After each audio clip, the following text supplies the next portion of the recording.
უნდა იყოს კანონი საქართველოში. კანონმა უნდა იზეიმოს, უნდა ვიცოდე რა არის დასაშვები და რა არ არის დასაშვები. მე რისთვის დავისჯები და რისთვის არ დავისჯები. აი ეს უნდა იყოს პირველი. მეორე, აი ეს ფასების პრობლემა, აი ხალხს ძალიან უჭირს, აი მეც მიჭირს მთელ ოჯახს რა, უმუშევრობა ყველაფერი შეიძლება ერთად არ მოგვარდეს, მაგრამ ნაწილობრივ ეტაპობრივად რომ ცოტა ხალხს შეღავათი მიეცეს. ვიქტორ დოლიძეზე შემიძლია ეს თქვა, რომ მომავლის იმედით შეუყურებ ნამდვილად ამ ახალგაზრდას და არ ვიცი, ერთადერთი შემიძლია ვთქვა, რომ ბიძინა ივანიშვილის მოსვლის შემდეგ მე მაქვს ძალიან დიდი იმედი, რომ მოსახლეობაში იქნება სიწყნარე, სიმშვიდე და ადამიანს ექნება იმის საშუალება, რომ ნორმალურად იცხოვროს ნორმალურ ქვეყანაში. ივანაშვილი გვპირდება თუ საერთოდ ცხოვრება შეიცვლება ალბათ უკეთესობისაკენ, რომ სიმართლე, სიმტკიცე, რომ ერთი ეს მათყვარა ხალხი არ იყოს.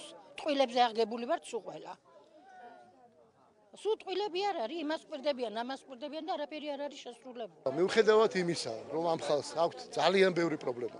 უმარტივესი სოციალური ჯანდაცვითი განათლების, რომელი ერთი დაგისახელოთ, ავარიული სახლების უბანი გახდა ჩუღურეთი. და ამდენ კაციშვილს არ უზრუნვია ამისათვის მიუხედავად იმისა, რომ უგულავამ დაარქვა ძველი თბილისის ახალი სიცოცხლე. არასახულ არც ერთ ოჯახზე თქვენ შეგიძლიათ კითხოთ მათ პირადად. მიუხედავად ამისა, მე ბედნიერი კაცი ვარ, მართალი გითხრათ, რომ ამ ხალხში სწორედ ამ ცვლილებების განცდას ხედავ. ნებისმიერ უბანში, სადაც იქნება ქვემო ჩუღურეთი თუ ზემო, მათთან შეხვედრით მე ვხედავ იმას, რომ ეს ხალხი ყველანი უკლებრივ მიმსვლელები არიან საარჩევნო უბანთან და თავიანთ თავისუფალ არჩევანს აუცილებლად დააფიქსირებენ. და მე დარწმუნებული ვარ, ის იქნება სწორი არჩევანი. იმიტომ რომ ეს ცვლილება ერთხელ და სამუდამოდ ამ ქვეყანამ უნდა თქვას, ეს იქნება სიტყვა როგორც შიდა, ასევე გარე უსაფრთხოების. ჩვენი ქვეყნის მომავალი დემოკრატიული განვითარების თვალსაჩინო. ეს ხალხი ამას აუცილებლად იტყვის.